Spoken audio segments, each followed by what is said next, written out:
Tenrenkenu, troisième. Alors c'est parti.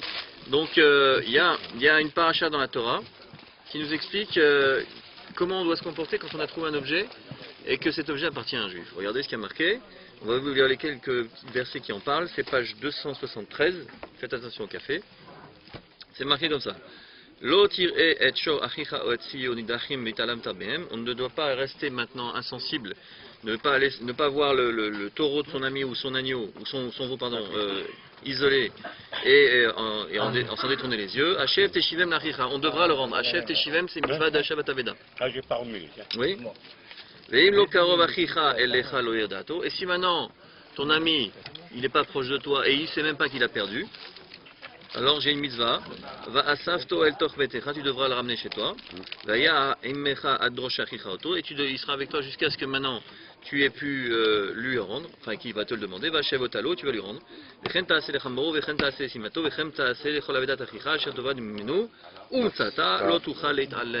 y a une mitzvah assez de Hashev Teshivem et une mitzvah de l'autre assez de l'autre Leit Alem. Donc on doit rendre et on ne doit pas maintenant se détourner les yeux. C'est-à-dire que maintenant, je sais qu'il y a un objet ici qui a des simanim, qui a des signes distinctifs qui font que le propriétaire n'a pas renoncé à son droit de propriété. Et donc dans ces conditions, si jamais maintenant je le vois et que je le laisse ici, il risque d'être perdu, j'ai une obligation de le prendre et j'ai une obligation de le rendre. Alors rendre, on verra dans quelles conditions. Maintenant on va voir dans quelles conditions on a l'obligation de le prendre. La Mishnah d'aujourd'hui, elle nous explique quels sont les objets, qui, si jamais on les trouve, sans pour autant qu'il y ait maintenant d'obligation, sans pour autant qu'il y ait de signes distinctifs, on va voir que par eux-mêmes certains objets, il est clairement établi que le propriétaire a forcément renoncé à son droit de propriété parce qu'il sait qu'ils sont perdus, parce que malheureusement, ben voilà, la vie fait que quand ils sont tombés, ben, il ne pourra jamais les récupérer. Parce qu'il ne pourra jamais arguer de son droit de propriété. Voilà, c'est ça exactement, la notion de Yush. Alors ce péré qui parle de 6 sujets en particulier, et ils sont énumérés ici. Donc, les objets sur lesquels je n'ai pas d'obligation de proclamer à qui il appartient, si le propriétaire a renoncé, donc moi qui suis le premier à les trouver, j'ai le droit de les garder. D'accord. Mikrim shebaem yesh laniach shechefetz nimtza munach eno aveda. Il y a des fois les cas où maintenant on peut trouver un objet dans la rue, mais ça ne s'appelle pas une perte. Le type il a posé intentionnellement, donc j'ai pas le droit d'y toucher. Mounard c'est posé. C'est par exemple il a mis un truc de tuile emballé. Comme ici, par exemple. Des fois un talus. Par exemple, si jamais maintenant quelqu'un il a déposé à un endroit et il sait que ça va pas être perdu, alors c'est clair que c'est pas un objet qu'il a perdu. D'accord, donc on n'a pas le droit d'y toucher. Autre chose dont on parle ici, combien de temps j'ai l'obligation.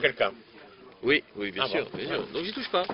Voilà, je sais que mon copain il a laissé son talis sur la table, j'ai pas le droit d'y toucher. Voilà, j'y touche pas. Ou sa brioche. J'y touche pas. La brioche. Combien de temps? Ça dépendra des endroits aussi. Ça dépendra. Si c'est carrément dans le Shtarabim, il n'y a pas de problème, c'est sûr que c'est perdu. Si c'est sur les côtés du Shtarabim ou derrière une barrière, une balustrade ou une chose comme ça, alors là il y a des chances que ce soit posé intentionnellement là-bas pour être caché. Il y a aussi la notion de robe Israël. Ça, ce sera une autre chose aussi dont on parlera, mais ça c'est au niveau de la Veda, c'est pas au niveau du fait que ce soit posé. Combien de temps maintenant celui qui a trouvé la Veda il doit proclamer aussi, on verra ça, parce que vous savez qu'à un moment donné, voilà, vous avez un panneau là-bas, un panneau officiel pour les annonces officielles, vous marquez Hashavat Aveda. Combien de temps vous avez le droit de laisser, d'obligation. Voilà. J'ai trouvé de l'argent, rappelez-moi. Ouais. Autre chose, comment, si jamais c'est un objet qui est un être vivant qu'on a trouvé, est-ce qu'on doit s'en occuper? Combien de temps? Et vous connaissez tous la Gemara de Rabbi Akiva, qui a un jour trouvé des poulets et que finalement quand le propriétaire est revenu, il avait un cheptel de plusieurs millions de dollars. Donc ça vaut le coup des fois. Enfin, des fois on a un tour de mitzvah de Hashavat Aveda, parce que c'est une mitzvah qui incombe à tous, sauf dans certaines distinctions, dans certains cas.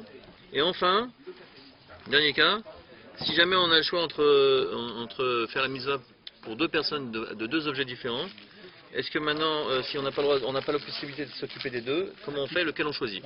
D'accord? Avedat Rabo ve Avedat Aviv, Avedat Rabo Kodeme. Sauf si Aviv c'est son maître. Voilà, mais en tout cas la Gemara, la Mishnah elle est là pour nous expliquer tout ça, et c'est cette Mishnah, vous avez du café, du chocolat sur le doigt, elle nous explique tout ça, d'accord? Allez, on commence avec la Mishnah d'Elou Metziot. Elou Metziot Shelo Velo Chayav La'achiz. La Mishnah donc fait une énumération assez exhaustive des objets que si on les a trouvés, on a l'obligation de faire une annonce pour essayer de dire à son propriétaire qu'il les a perdus. Et voilà celle dont il n'a pas besoin de le faire et qu'il peut garder pour lui. Alors regardez, Elou Metziot Shelo, quels sont les objets qu'il va trouver, qu'il va pouvoir garder, et sous-entendu pourquoi il va pouvoir les garder?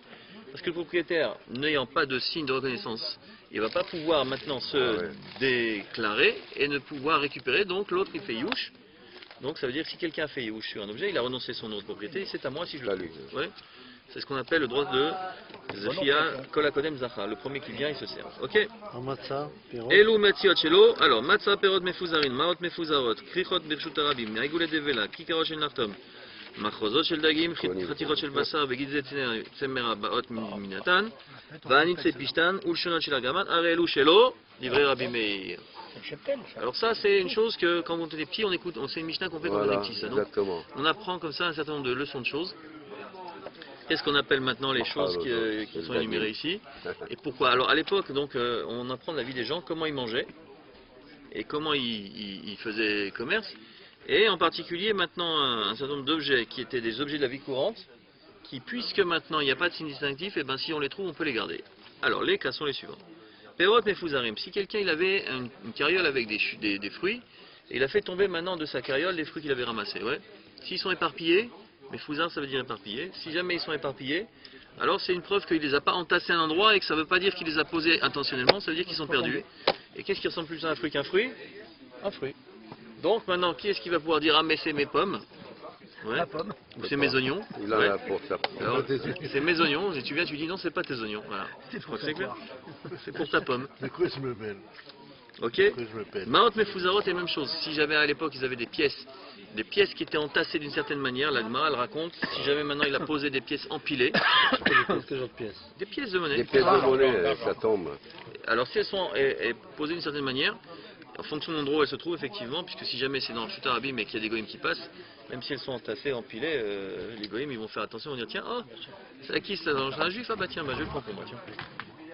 Dans tous les cas, clairement ici, si jamais c'est un endroit où, si jamais je les trouve, je pourrais dire que le bonhomme il les a posées intentionnellement, alors je dois lui rendre. Mais si jamais c'est pas le cas, si elles sont éparpillées, si un type il a fait tomber de sa poche des pièces, je prends et je me sers. J'ai pas besoin de mettre un papier ici à marquer j'ai trouvé de l'argent. Je crois que c'est clair. Ensuite, troisième cas, Krichot Birshut Arabim. Vous savez qu'à l'époque, quand ils allaient faire les moissons, ils prenaient les gerbes de blé et ils les attachaient. Ouais.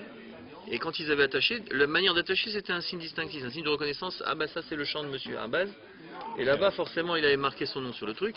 Mais le problème c'est que quand une gerbe de blé elle tombe dans le Reshut Arabim, les gens ils marchent ou les animaux piétinent. Et ce qui pouvait être un signe comme un signe de reconnaissance, il va être perdu. Donc ça fait dire que le type il a perdu sa gerbe de blé, il peut faire Yerouche dessus. Et donc c'est pour moi si jamais je la trouve. Ok. Ensuite, Aïgoulé Devela, on a vu hier que les figues, avant il y avait deux manières de les conserver. Soit on les faisait sécher, soit on les prenait, on les compactait, on faisait un pain de figues et après il découpait des tranches de figues.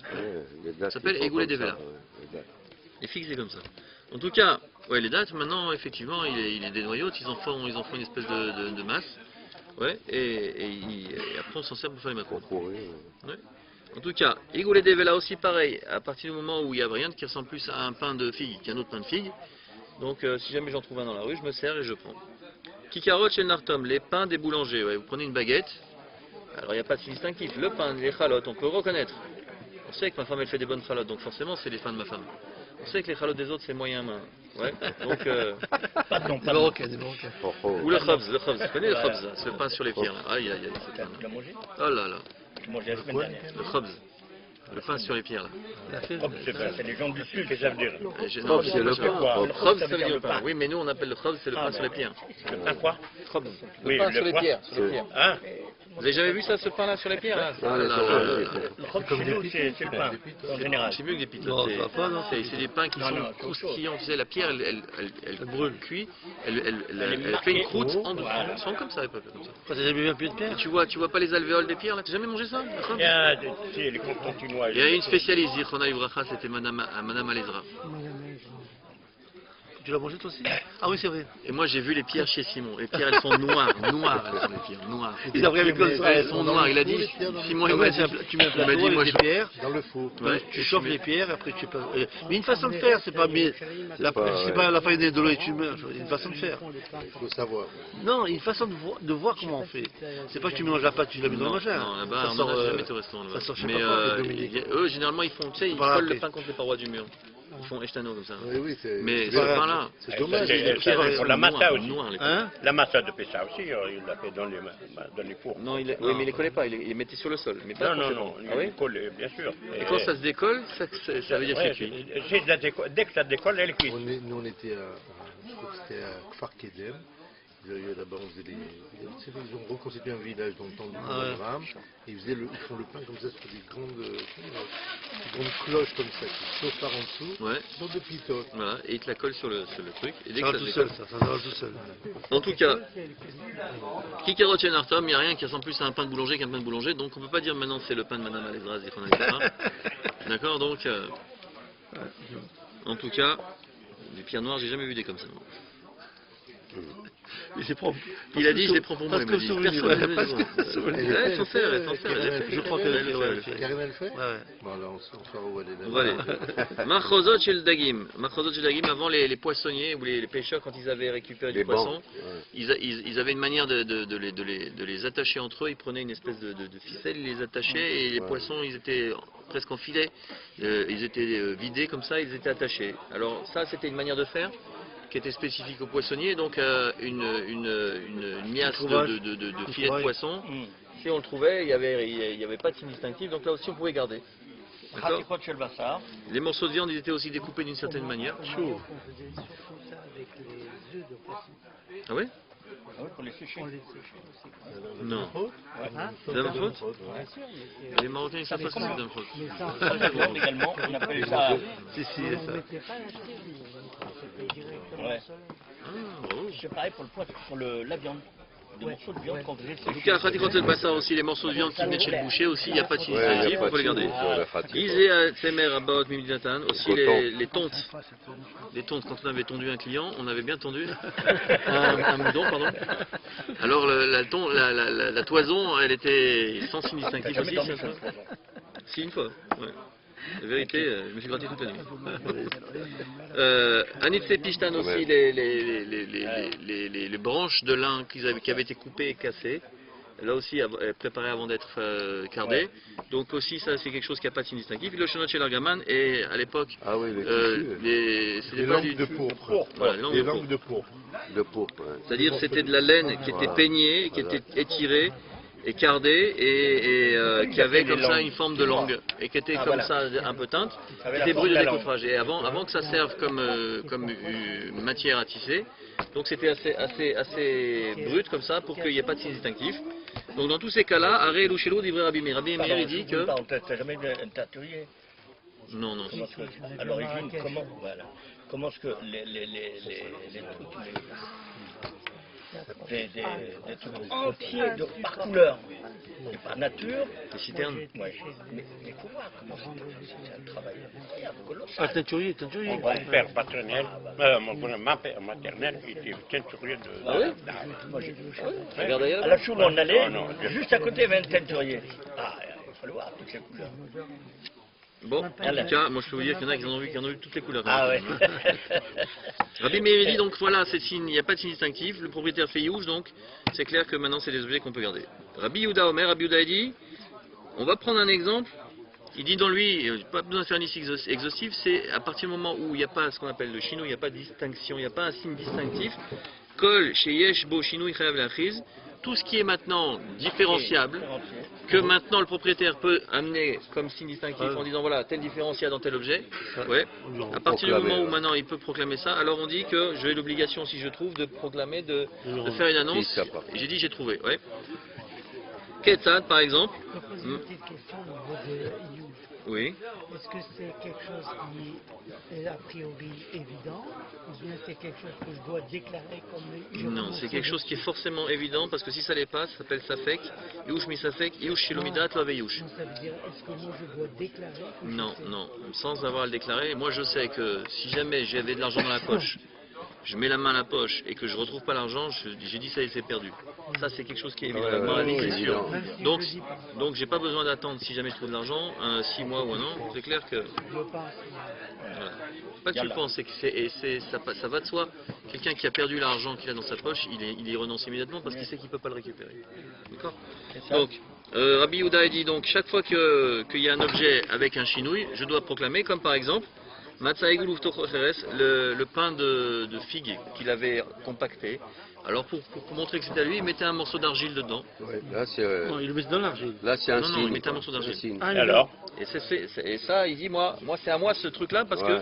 si vous regardez au bout de la troisième tranche, là-bas, il y a un morceau d'argile, et c'est une Comme il y fois en que a c'est à qui moi. mettaient oui, mais un nom moi, de biscuit après leur clé. moi je trouve ce pain de figue avec l'argile. Il paraît que ça fait- J'ai dit, tiens, il y a quelqu'un, il l'a oublié. Oui, alors quelqu'un Qu'est-ce qui... qu'il fait moi je dois le proclamer. Hein Moi je dois dire, maintenant j'ai trouvé, je ne peux pas le prendre pour moi. Je dois dire j'ai trouvé. Si Oui. quelqu'un à qui ça appartient, il peut dire ah mais il y avait de l'argile à tel endroit, alors ça veut dire que c'est à lui. La C'est clé. lui, c'est lui qui l'a mis. Même Et chose Rabbi aussi, Yehuda, Kika c'est- Utochomaot. Et s'il n'y avait pas le pain d'argile, Vous regardez. S'il y a maintenant, il faisait une miche de pain avec une pièce à l'intérieur. Vous savez, le mec il dit voilà, tu sais que c'est mon C'est pain. de là Hein que vient la fève. Voilà, c'est exactement ça. Et il tirait les rois. Donc c'est clair que ça c'est un signe. bon, ça Galette ne des nous rois. égarons pas. Dernière chose, la Mishnah elle ramène le principe de Rabbi Shimon ben Elazar. Rabbi Shimon ben Elazar Omer, Kol Keli En Poria Eno Chayev Lachiz. Tout ustensile neuf, j'ai pas d'obligation de le proclamer. Alors En Poria, c'est une contraction de En Poreaya.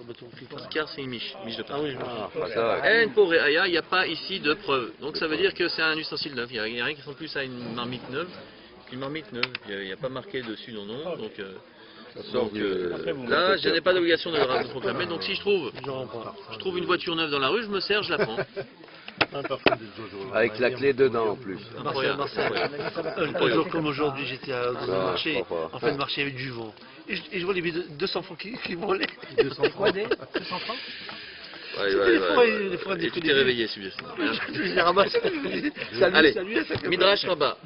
Vous savez que dans la paracha de cette semaine, on va voir que Yaakov, après qu'il ait eu la bracha de son père et qu'il a vendu la Bechora à son frère, il a été contraint d'aller chercher une femme.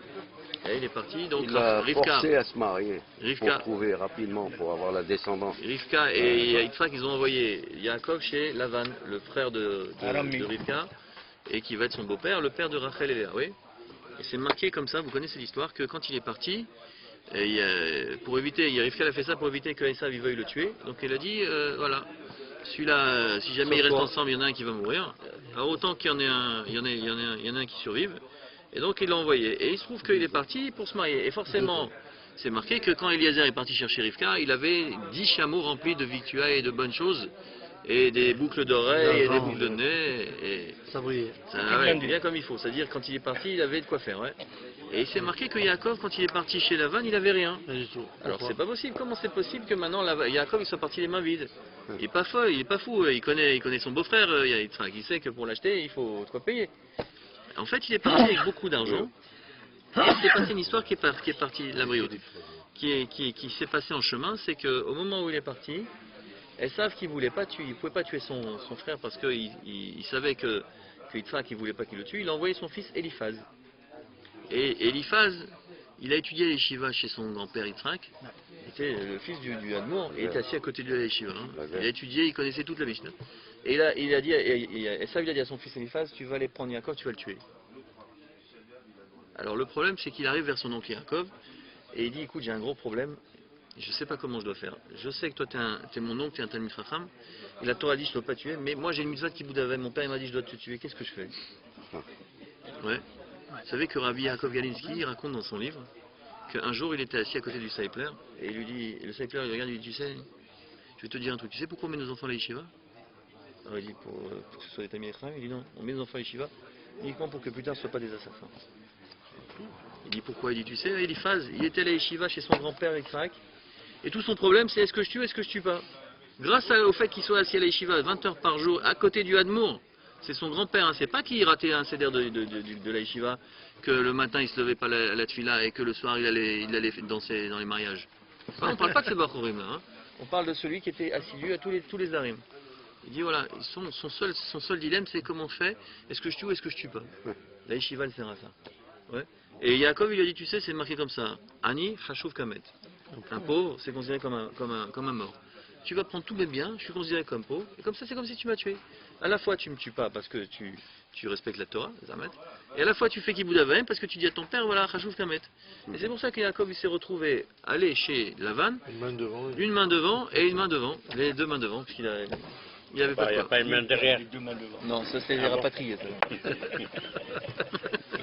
Alors regardez, et le Midrash il raconte exactement comment dans quel état il errait, dans quel état agère, dans quel état il s'est trouvé au moment où il s'est retrouvé comme ça dépourvu et que la bise fut venue. Ouais. Alors regardez, c'est marqué comme ça. Tu dis dans le bio?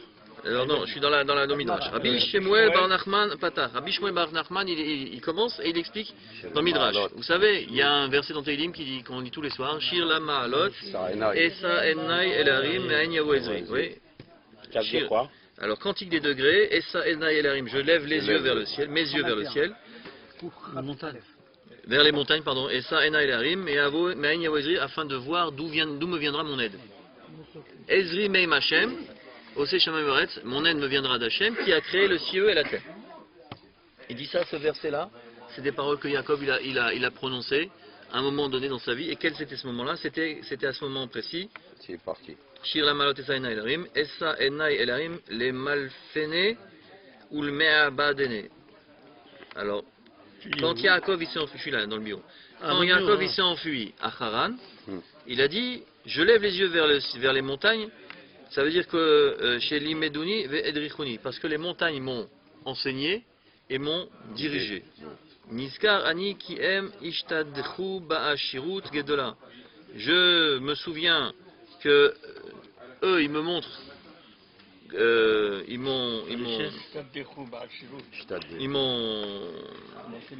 me rappellent les richesses. Quelles richesses ils me rappellent? Ka'asher alach Eliezer lecharan b'shlichut Avram. Ve'emo mit'an shel osher al gabe gemalim rabim ve'ilu ani varash. Il dit, je me rappelle que Eliezer aussi il a fait la même route, mais lui il est parti avec des chameaux qui ployaient sous les cadeaux, alors que moi je me retrouve comme un pauvre. Ouais. Il dit maintenant, et il s'est dit, mais Aïn Yavo Ezri. À ce moment-là il dit, mais d'où va me venir l'aide? D'accord. Alors c'est marqué, Eliezer, regardez, reprenez dans le Midrash, Eliezer Bécha, Shealach Leavi et Rivka. Eliezer, au moment où il est parti amener à Rivka, Maktive, qu'est-ce qui a marqué?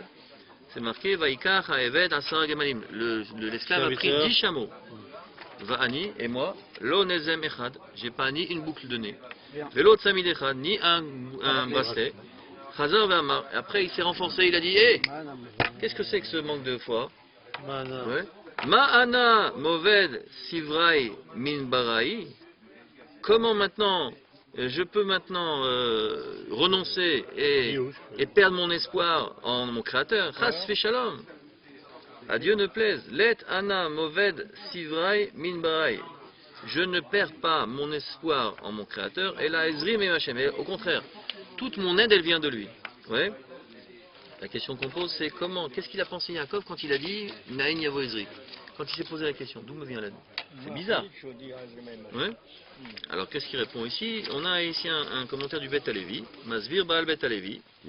Bevada Egam Mitechila Batach et Yaakov Bachem. Vous savez, quand il est parti, Yaakov, avant d'aller directement chez Lavan, il est resté 14 ans à la yeshiva de Shem Ve'er. Et c'est marqué que ces 14 ans-là, ça ne s'appelle pas que on va lui reprocher d'être parti et d'avoir pas fait la mitzvah de Kibud Avarim. Il ne sera pas compté dans Mida Keneged Mida du fait que Yosef il va être éloigné de lui pendant la période que lui il a été éloigné de son père. 14 ans parce qu'il a étudié jour et nuit. Quand on étudie jour et nuit, on ne perd pas de temps. Donc on ne peut pas dire maintenant que celui qui est au Sek B'Mitzvah il n'est pas Tominoza. Effectivement, il a étudié jour et nuit, hein, il ne dormait pas. Hein. Donc comment on peut penser qu'il se pose la question, mais au bout de 14 ans d'aller Shiva, et encore une fois, hein, il a étudié la nuit aussi. Pas aller Shiva, il est parti en colonie de vacances. Comment il peut penser, mais Aïn Yavo Ezri? Comment il peut se poser cette question? Alors le Bet Alevi dit, il ne s'est pas posé cette question, c'est sûr que non. Il n'a pas perdu, il savait que tout, il avait Bitachon Bachem. Mais Ofen Malé, il dit, il ne manquait pas, il était à 100%, il n'avait pas 99,9%, 100% il savait que Dieu est pourvoir. C'était évident pour lui. Mais il savait que son père, quand il est parti se marier, ouais, il en avait. Il savait qu'il y avait des chameaux. Bien sûr. Bien sûr. Ça allait connu dans la famille. Combien d'années de différence, hein? Ben, il s'est passé 60 ans, plus, 100 ans et quelques. Et les bannes, toujours la banne? Toujours la vanne. Ach, miteva Adam, chez Oumar Erbilou, elle savait que la nature de l'homme, de toujours maintenant être avec. Vous savez que des fois, on a l'impression qu'on manque de bitachon, Mais en fait, c'est dans la nature de l'homme. La date, Ketzad Yemale Hashem et Mevukashot. C'est de savoir comment. C'est pas est-ce que Akadosh Baruch Hu, il va y pourvoir, c'est comment il va y pourvoir. Donc il s'est posé la question, mais c'est vrai qu'Akadosh Baruch Hu, il va m'aider, mais comment il va m'aider? C'est ça la question qui s'est posée. Ouais. Ach, miteva Adam, shu me'areh belibo ladat, ketzad yemale Hashem mevukasho, ech yizamen le yadav, comment il va faire Akadosh Baruch Hu pour que les choses, elles arrivent, et sa mamon shehu zakuk lo kedei laset isha, pour qu'il puisse maintenant retrouver, être en mesure toujours les mêmes, les bonnes questions qu'on se pose. de trouver la femme qui lui convient, et comment il va faire pour que l'autre accepte. Il sait que sa fille de Lavan, Rachel, elle lui était destinée. Oui. Maintenant l'autre, il sait que s'il vient les mains vides, il va lui dire au revoir et merci. Ouais. Donc comment il va faire? C'est ça sa question. C'est pas est-ce qu'il va m'aider, c'est comment il va m'aider. Et c'est vrai qu'il peut arriver d'une certaine manière en disant voilà, vu tout ce que Yitzhak qu'il avait donné à Lavan pour qu'il récupère Rivka, moi je me retrouve les mains vides, c'est pas avec un salaire de Kolelman que je vais pouvoir me marier. Et ben Dieu il pourvoit. Du coup il se trouve avec 4. Justement, c'est ça la Bible. Et seulement après il s'est renforcé, il s'est dit mais c'est vrai qu'Akadosh Baruch Hu il peut tout. Même un pauvre comme moi, il va pouvoir avoir pas une mais 4 femmes. Vegam belo kol siba ou yachol lehamsi li et zivugi. Beli Mamon, il va pouvoir justement me trouver mon zivug sans aucun centime, ou bidrachim acherot, et par d'autres voies. Kefish et Achen era le basof, imrachel veimla. Comme ça s'est passé finalement, avec Rachel et Léa. Il a travaillé 7 ans pour l'une, 7 ans pour l'autre, et il est sorti milliardaire. Il a travaillé 6 ans, il est devenu, vous imaginez? Bakol, Mikol, Kol. Bakol c'est Abraham, Mikol c'est Yitzhak, et Kol c'est quand Yaakov s'est retrouvé face à Esav. Et qu'il a fait des cadeaux à Esav. Esav il a dit, tu sais, moi, Yesh li Rav, j'ai beaucoup. Ouais, alors regarde pour toi, l'autre il dit, mais non, Yesh li Kol, moi j'ai tout. C'est-à-dire que maintenant il y a une notion de richesse qui n'est pas la même. De sipouk qui est que Ezewashir a sa mère Bechalko. Quelqu'un il est riche quand il n'a pas besoin de plus que ce qu'il a. C'est dur de faire. Afrashat Chala mimatzot minamukaf. Les matzot. Intéressant, quelle heure est-il? Voilà. On a l'habitude de faire des matzot pour Pessah. Ça c'est un grand kédouche. Et vous savez que la fracha des chalot, des matzot, elle se fait pas immédiatement après, elle n'est pas accomplie immédiatement après la fia. Et là, mevi metam matzot le betam ou babait mafrishim chala et matzot. Vous savez que à part ceux qui achètent des boîtes déjà faites où c'est marqué dessus qu'on a prélevé la chala. Les autres, ils faisaient des fabrications, ils ramenaient chez eux et après seulement ils prélevaient. Ouais, pour pouvoir faire un prélèvement sur toutes les matzot qu'ils avaient.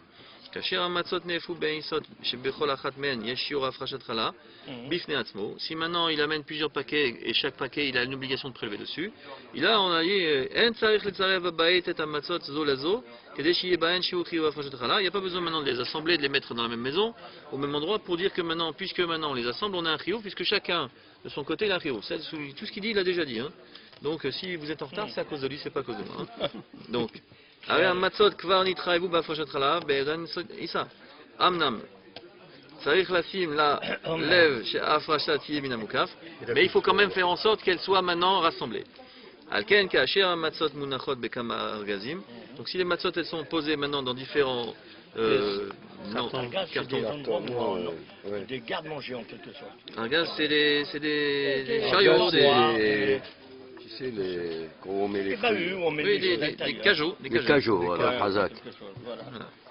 Alors donc dans ces conditions, il faut que maintenant ils soient les posés les uns à côté des autres pour qu'ils se touchent. Ça s'appelle maintenant qu'on prélève du même tas. D'accord? Si maintenant les cajots ils sont fermés, il faut les ouvrir. Les boîtes, il faut ouvrir les boîtes. Et il faut que maintenant tout soit étalé devant nous. Si jamais chaque boîte elle est fermée, ça ne s'appelle pas maintenant que je suis elles sont rassemblées, elles sont chacune différenciées. Ouais, chaque fois. Mais ça c'est parce qu'ils n'ont pas prélevé de Voilà. départ. Mais en haut, celui qui fabrique les massottes, hein, moi je ne sais pas cacher, c'est tout. Hein. Ouais. Il y a des gens qui font fabriquer des matzot entre eux, ils n'achètent pas au magasin. Oui, d'accord. Alors ceux-là, on parle de ces gens-là qui ont fabriqué dans le four, ils vont pas prélever à côté du four, ils vont rentrer chez eux, ils vont prélever chacun de leur côté. Et chacun il a commandé 5 kilos, 10 kilos, 25 kilos, 300 kilos de matzot. Nous on faisait de la massotte tous les jours. Hein. Et On ben, fait ça. Ouais. tous les jours. Tous les jours. Kasher matzot ni loshu meisot ktanot. Maintenant, si les matzot ont été faites de pâtes qui sont petites, il y a un risque maintenant, quand on va prélever de paquets pour lesquels il n'y a pas un chiyuv en soi. Ça ne suffit pas qu'elles soient maintenant devant nous. Encore une répétition. Et là, il faut les assembler, les rassembler dans un même keli pour qu'il y ait tziruf sal. Ou alors on a dit il suffit de les recouvrir toutes avec la même couverture. Comme on avait déjà dit 27 fois avant, il suffit de faire comme ça et c'est bon.